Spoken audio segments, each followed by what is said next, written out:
விட்டார்கள். அதைவிட பெரும் நஷ்டம் வேறு ஒன்றும் இல்லை. ஏன்?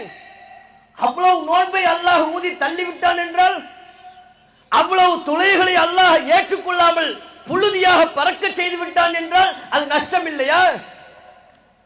இந்த உலகத்திலே நாம் சந்திக்கின்ற எத்தனையோ நஷ்டங்களை விட, பொருளாதார இழப்புகளை விட, நாளை மறுமை நாளில் நமக்கு பலனளிக்கக்கூடிய இந்த வணக்க வழிபாடுகளை இழப்பது பெரும் நஷ்டம், ஈடுகட்டவே முடியாத நஷ்டம்.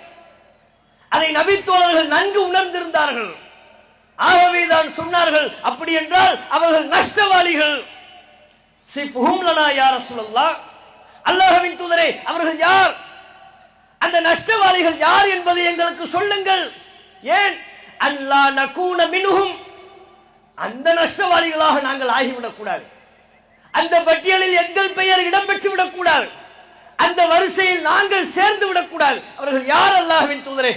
அந்த கை செய்தவான்கள் யார், அந்த இழப்புக்குரியவர்கள் யார், எங்களுக்கு தெளிவுபடுத்துங்கள் என்று நபிகள் நாயகம் ஸல்லல்லாஹு அலைஹி வஸல்லம் அவர்களிடம் நபித்தோழர்கள் கேட்டார்கள்.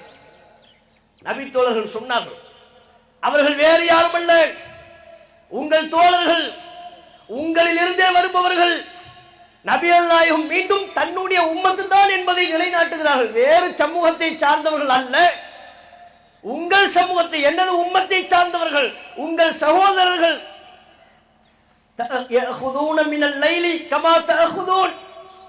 இன்னும் ஒரு பண்பை நபிகள் நாயகம் குறிப்பிடுகிறார்கள், அதுதான் நமக்கு இன்னும் அச்சத்தை உண்டாக்குகிறது.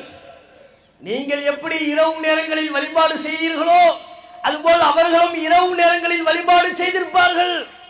இரவு நேரங்களில் வழிபாடு செய்தவர்கள், தொழுகை, நோன்பு, ஜக்காத், அத்தோடு இரவு நேரத்தில் வழிபாடு செய்தவர்கள்.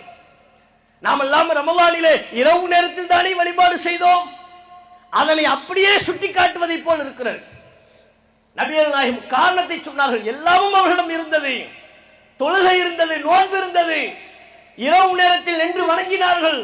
எனினும் இதா ஹலவ் பி மஹாரிமில்லாஹி இன்தஹகுஹா, அல்லாஹ் ஹராமாக்கிய விஷயத்தை அவர்கள் தனித்து விடப்படும் பொழுது அந்த ஹராமை செய்து விடுவார்கள், அல்லாஹ்வுடைய எல்லையை உடைத்து விடுவார்கள். அல்லாஹ் அவர்களுக்கு ஹராமாக்கிய ஒரு காரியத்தை செய்யக்கூடிய ஒரு சூழ்நிலை உண்டாக்கப்பட்டால், அப்படியான ஒரு சந்தர்ப்பத்தை இறைவன் ஏற்படுத்தினால், யாரும் தன்னை கண்காணிக்கவில்லை என்பதை உணர்ந்து தனிமையில் அந்த ஹராமை செய்து விடுவார்கள். இத்தகையவர்களின் நன்மைகளை அல்லாஹ் ஒரு பொருட்டாகவும் மதிப்பதில்லை, ஊதி தள்ளி விடுகிறான் என்று நபிகள் நாயகம் ஸல்லல்லாஹு அலைஹி வஸல்லம் அவர்கள் சொன்னார்கள்.